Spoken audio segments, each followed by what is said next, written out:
I have been asked in the years since whether I was afraid the fifth time I walked into the Aethon Compact's chamber. People ask it the way they ask whether a surgeon is afraid of blood. The question tells you more about the asker than the answer ever could. I was 61 years old. I had attended 3 of the 4 exile votes in person. I had watched the Compact's senior arbiter, a 7-limbed creature named Vorithus Dan, raise his gavel and bring it down on the block each time with the flat satisfaction of a man closing a ledger. The sound of the smaimwisate each time, a dull click, then the murmur of the assembly, then the silence that follows a decision that everyone in the room believes is final. I had left the chamber quietly on each occasion. That was the instruction from the Council of Envoys back home. Do not make a scene. Do not give them a moment they can use. Let the vote stand and come home and we will build something else.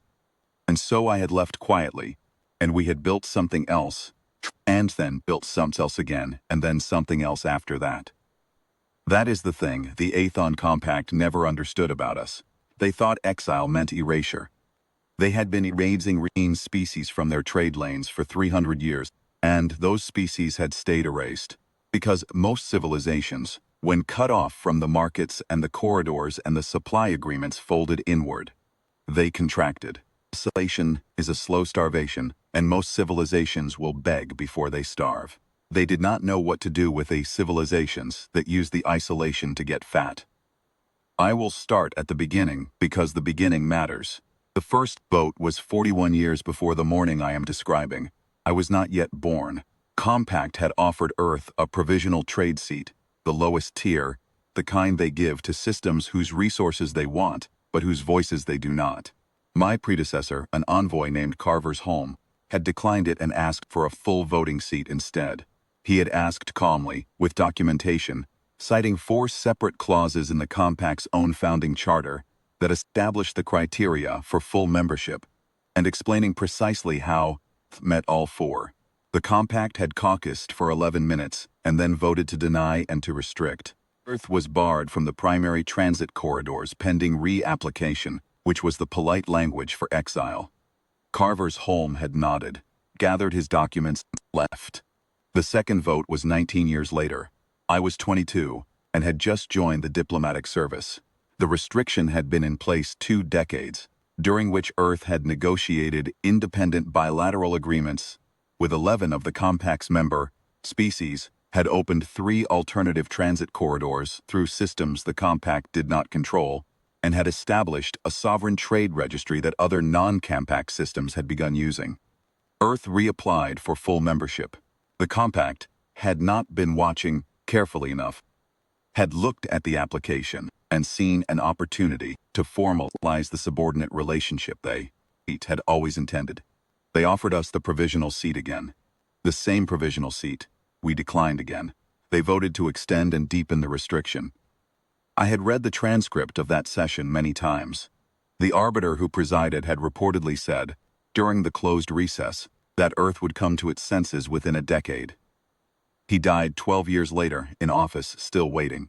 The third vote was the one that first brought me into the chamber. I was 34.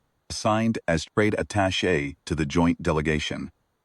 The Compact's name for the small group of human observers they permitted in the building without permitting them standing. I had spent 3 years preparing for that session. We had brought an economic audit of everything the Compact had lost in transit fees by keeping Earth outside the corridors. We had brought the registration numbers of our independent fleet, which had grown in ways we had been careful not to publicize. We had brought letters of alignment from 6 non-Compact systems, drifting toward our registry. The Compact had caucused for 4 minutes and voted to condemn and expel the joint delegation from observer status entirely. It was the most emphatic vote yet. 112 member delegates, 111 in favor. I had stood up, gathered the audit, fleet registry, the letters of alignment, tucked them back into the case, and walked out. I had not slammed the door. It is not a thing I have ever done. The 4th vote I did not attend. I was home. I had been recalled. The Council of Envoys decided to send no one, not even an observer, to the session at which the Compact formalized a permanent exclusion order. No presence, no legitimacy, no spectacle for them to record. The compact had voted unanimously, 114 in favor. They had added 2 member species in the intervening years. That had been 7 years before the morning I am describing. In those 7 years, we had finished the third corridor. We had formalized the independent registry. 31 non-compact systems were now operating under it. We had built the fleet. Not secretly, not aggressively, but steadily, the way you build anything you intend to keep. The Council of Envoys had authorized the deployment, and the fleet had moved to a holding position 40 minutes outside the Compact's primary transit hub, which sat in a system whose glass-vaulted council chamber looked up through 200 meters of transparent mineral ceiling at a very large and unobstructed sky. I had not been sent back. I had sent myself back. I had submitted a re-registration of my credentials under the independent registry, which was now large enough that the Compact's own charter, the same charter Carver's Holm had cited 41 years before, technically recognized as a peer trade body. I had sent the paperwork ahead. I had received no response. I had come anyway. I walked into the chamber at the third bell of the session. The Compact was in the middle of a routine licensing hearing. I walked to the floor, to the envoy's position at the foot of the presentation table. The position I had stood in once before, 11 years ago, and I set my case down and opened it and placed on the table the original printed copy of the Aethon Compact founding charter, same edition Carver's Holm had brought to the first vote, with his margin notes still visible in the binding. Then I folded my hands and waited. The chamber went quiet in stages. The licensing hearing stopped. The arbiter, it was not Vorthus Dan anymore. Dan had retired 4 years prior. This was a younger creature named Pallas Oren, with the same flat administrative face they all grew into eventually. Looked at me, then at the charter, then at me again. He asked in the formal register whether I had been recognized and given floor standing. I did not answer. He asked again. Standard procedure requires 3 acknowledgments before a floor presence is considered an infraction.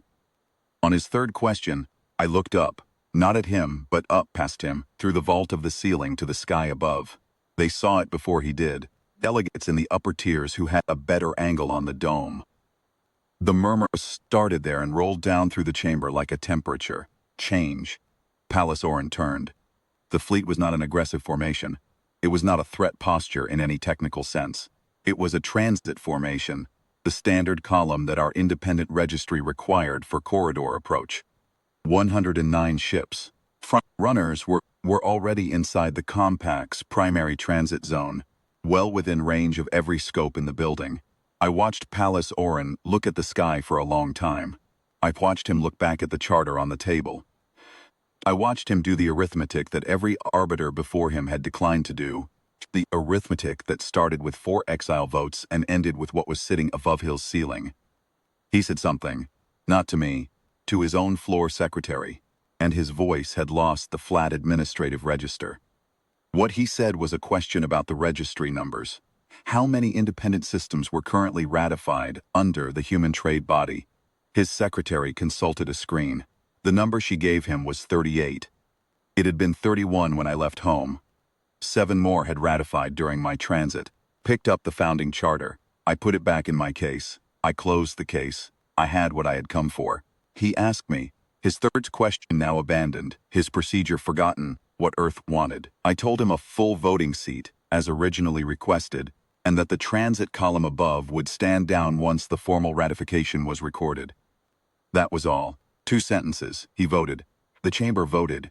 114 member delegates. 109 in favor. 4 abstentions. 1 against. The 1 against was the same species that had cast the lone dissenting vote at the third vote. They were consistent. I respected that. I signed the ratification document and left the chamber. Outside in the corridor, I stopped and stood with my hand on the cool surface of the wall for a moment. Not to steady myself, because 41 years is a long time to carry a thing. And when you finally set it down, you feel its weight all at once in the moment after. Someone on my staff asked if I was all right. I told him I was fine. I told him to confirm the transit column's stand down, and to send a message home, and to book me passage back. He asked what the message should say. I said, "We got the seat."